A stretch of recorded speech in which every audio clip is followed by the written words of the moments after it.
ನಮಸ್ತೆ ವೀಕ್ಷಕರೇ, ಯಲ್ಲಮ್ಮ ತಾಯಿ ಆರಾಧಕರಾದಂಥ ಜೋಗಮ್ಮ ಅವ್ರನ್ನ ಮಾತಾಡ್ಸೋಣ ಬನ್ನಿ. ಉಧೋ ರೇಣುಕಾದೇವಿ ಇಲ್ಲವ ನಿನ್ನ ಹಾಲುಕುದೋ ಉದೋ ಉಧೋ ರೇಣುಕಾದೇವಿ ನಿನ್ನ ಹಾಲುಕುದೋ ಉದೋ ಯಲ್ಲಮ್ಮ ಅಂತ ಹೇಳಿದ್ರೆ ತುಂಬ ಶಕ್ತಿಶಾಲಿ ದೇವರು. ಇದ್ರ ಬಗ್ಗೆ ಏನು ಹೇಳಕ್ಕೆ ಇಷ್ಟಪಡ್ತೀನಿ? ತಾಯಿ ರೇಣುಕಾದೇವಿ ಅಮ್ಮನವರು ಅಧಿದೇವತೆ, ಇಡೀ ಪ್ರಪಂಚಕ್ಕೆ ದೊಡ್ಡವರು, ಕಷ್ಟ ಅಂತ ಬಂದವರಿಗೆ ನೆರಳಾಗಿ ನಿಂತವರು. ಈ ತಾಯಿನ ನಮ್ದವ್ರಿಗೆ ಕೈ ಬಿಟ್ಟಿಲ್ಲ. ಇವತ್ತಿಗೂ ಕೂಡ ನನಗೆ ಈ ಮಟ್ಟಕ್ಕೆ ತಂದಿದ್ದಾರೆ ಅಂದರೆ ತಾಯಿ ಎಲ್ಲೋ ಅವರ ನೆರಳಲ್ಲಿ, ಅವ್ರ ಪಾದದಲ್ಲಿ ನಾನು ಜನ್ಮಾಂತರಕ್ಕೂ ಅವರು ಪಾದ ಸೇವೆಯಲ್ಲಿ ನಾನು ಮುಡುಪಾಗಿರ್ತೀನಿ ಅಂತ ತಾಯಿ ಎಲ್ಲವೂ ನನಗೆ ಎಲ್ಲ ಥರನೂ ಅನುಕೂಲ ಕೊಟ್ಟಿದ್ದಾರೆ. ರೇಣುಕಾದೇವಿ ಎಲ್ಲವರಿಗೆ ಸಾಷ್ಟಾಂಗ ನಮಸ್ಕಾರ. ತಾಯಿ ನಮ್ಮದು ಇವತ್ತವರೆಗೂ ಜನಗಳ ಸೇವೆನೇ ಜನಾರ್ದನ ಸೇವೆ ಅಂತ ಹೇಳಿ ತಾಯಿಗೆ ಆಶೀರ್ವಾದ ಮಾಡ್ಕೊಂಡು ಬರ್ತಾ ಇದ್ದಾರೆ. ಈ ನಾಡಿನ ಜನತೆಗೆ ಒಳ್ಳೇದು ಮಾಡಲಿ, ಆಯುಸ್ಸು ಆರೋಗ್ಯ ಭಾಗ್ಯ ಕೊಟ್ಟು ಅಭಿವೃದ್ಧಿ ಕೊಟ್ಟು ದೂಷ್ಣ ದುರ್ಬಲ ಕಳೆದು ಒಳ್ಳೇದಾಗ್ಲವ ತಾಯಿ ಎಲ್ಲವ ನಿನ್ನ ಹಾಲು ಕುದೋ ಉದೋ ಎಲ್ಲವ. ತಾಯಿ ಆರಾಧಕರಾಗಿ ಸೇವೆಯನ್ನು ಸಲ್ಲಿಸ್ಕೊಂಡು ಬರ್ತಾ ಇದ್ದೀರಾ.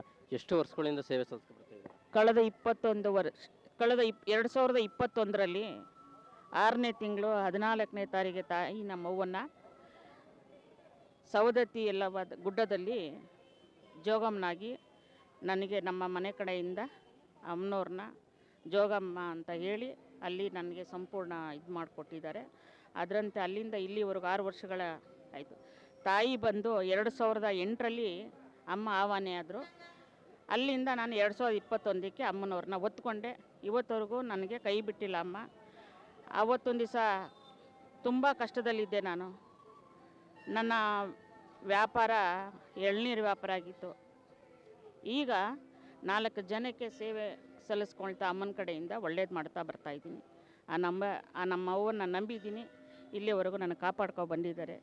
ನೀವು ಕಂಡಂತೆ ತಾಯಿಯ ಪವಾಡಗಳು ಏನೇನೆಲ್ಲ ನಡೆದಿದೆ? ಪವಾಡಗಳು ಅಂದರೆ ಕೋರ್ಟ್ ಕೇಸು, ವಿಚ್ಛೇದನ, ಮತ್ತು ಭೂಮಿ ವಿಚಾರವಾಗಿ ಸಂತಾನ ಭಾಗ್ಯ, ಕಂಕಣ ಭಾಗ್ಯ, ಇವೆಲ್ಲವೂ 6 ವರ್ಷಗಳಿಂದ ನಾನು ನೋಡಿರೋ ಮಟ್ಟಿಗೆ 15 ಮಕ್ಕಳು ಸಂತಾನ ಭಾಗ್ಯ ಈ ಎಲ್ಲವ ಜೋಗಮ್ಮನ ಕಡೆಯಿಂದ ತಾಯಿ ಆಶೀರ್ವಾದದಿಂದ. ಕೋರ್ಟ್ ಕೇಸು 2 ಗೆದ್ದಿದ್ದೀನಿ ತಾಯಿ ಎಲ್ಲ ಒಂದು ಕಡೆ. ಅನುಕೂಲ ಆದಮೇಲೆ ತಾಯಿಗೆ ಏನು ಮಡ್ಲಕ್ಕಿ ಎಲ್ಲ ಕೊಡಬೇಕಾಗಿದ್ದೆಲ್ಲ ಕೊಟ್ಟು ಒಳ್ಳೇದು ಮಾಡ್ಕೊಂಡಿದ್ದಾರೆ.